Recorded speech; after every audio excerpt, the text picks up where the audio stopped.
И първото ни пътуване без малкото зверче е факт. Сега тръгнахме, зареждаме и продължаваме. Ще ходим към Румъния. В принцип трябваше да бъде изненадан, но аз разбрах, че е до Букурещ. И оставихме нашите сега. Аз за сега плаках. Само майките ще ме разберат. И да, ще направим един кратък влог, къде ще отидем, къде ще спим и така нататък. Така че ако ви е интересно, продължавайте да гледате. Ще снимаш влог. Ето го тук. Аз снимам бе, шматка. Аз си го снимам вече. Тук се включвам на VoiceOver, за да кажа, че това е апартамента, който бяхме на Ели. Това беше на 10 минути от парламента. Беше наистина много хубав, много чист. Имаше и включено паркомясто и цената беше 115 лева на вечер, което не смятам, че е много. Имаше си абсолютно всичко. Нататък във видеото ще видите и останалата част от апартамента. И само да допълня, че беше от изключителна важност паркомястото, тъй като като цяло трафикът и паркирането в Букурещ е 3 пъти по-зле, отколкото в София.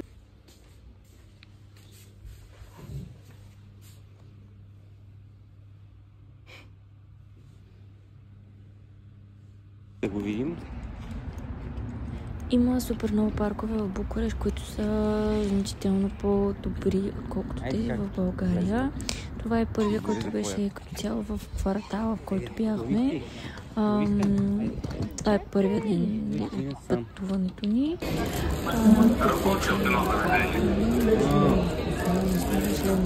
И ние тук дойдохме да... Може би и двете. И това е една църква, която посетихме.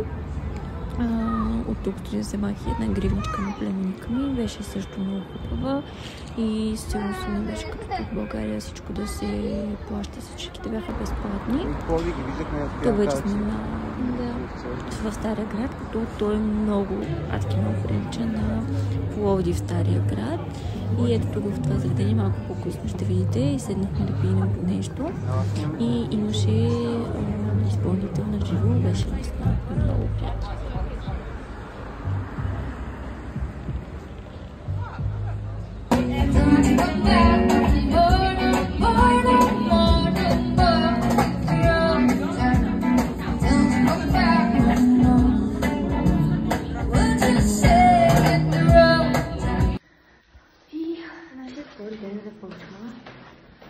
Часът е около 10 и ние излизаме.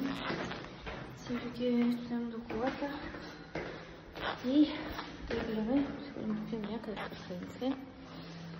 Защото много се спи, въпреки че за първи път от година, даже повече от 2 години, някъде спим до 10 часа. Даже 11 и очаквайте цели втори. Най-накрая намерих и аз от ето това. Сега ще го пробвам, ще видим дали е толкова вкусно, колкото всички казват.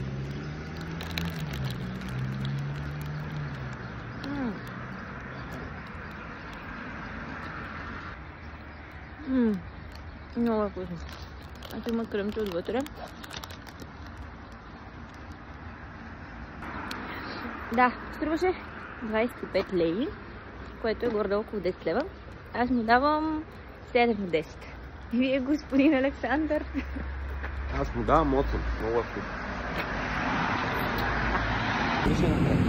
Не.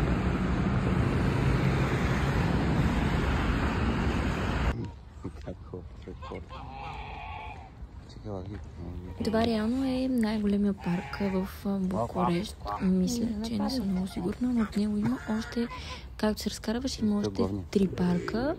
Отново е много чисто, ние не видяхме един буклук по земята и като цяло нямаше и бездомни кучета или котки.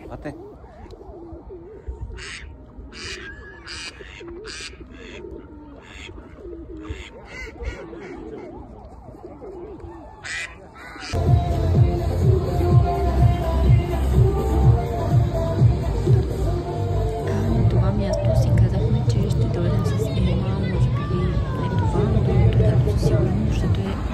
Ски Какво ли да излезем? Виж, да, ние дори какво не може да излезем? Още е малка.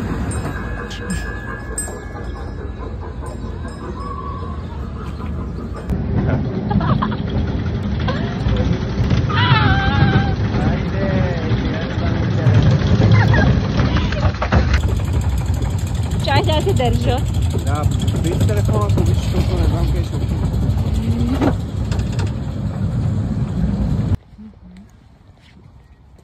Някакви басейни.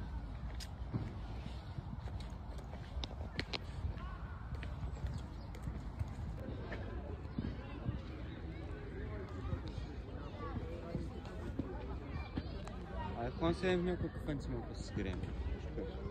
Добре. И ще разгледаме някакви неща с телефона. Има някакво много яко атено роман. Седи, здравей!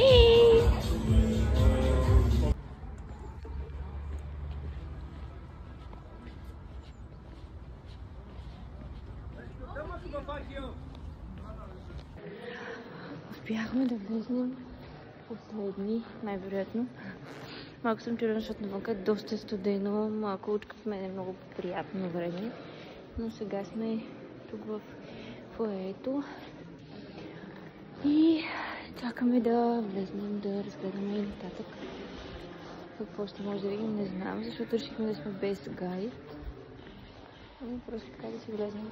Айде да снимам. Не! От тази снимачка останах супер разочарована, защото беше буквално 50 метра. И така продължаваме да обикаляме. Като цяло влезахме на почтелено видео в парламента, защото тогава нямаше как. И ще бъдем с гайд. Но ще видите по-напред. Тук се влезахме на търси престраника, което беше отвратително.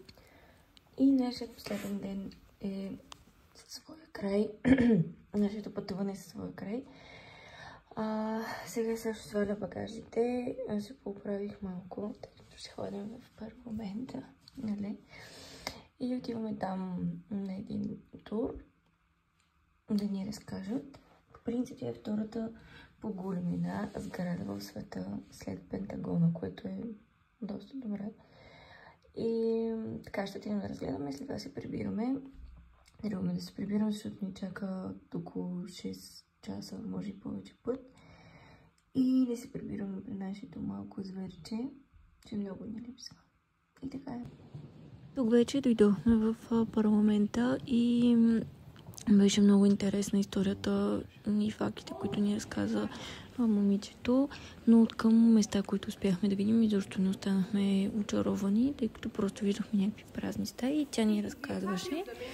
Накрая ще видите и най-голямата стая, която е в самата сграда, от която казва, че може да се влиза хеликоптер през тавана, но всъщност не може да е така, защото той реално имитира, че е само огледала, а не е така. И така, това е от нас. Ако ви е харесало, може да се абонирате.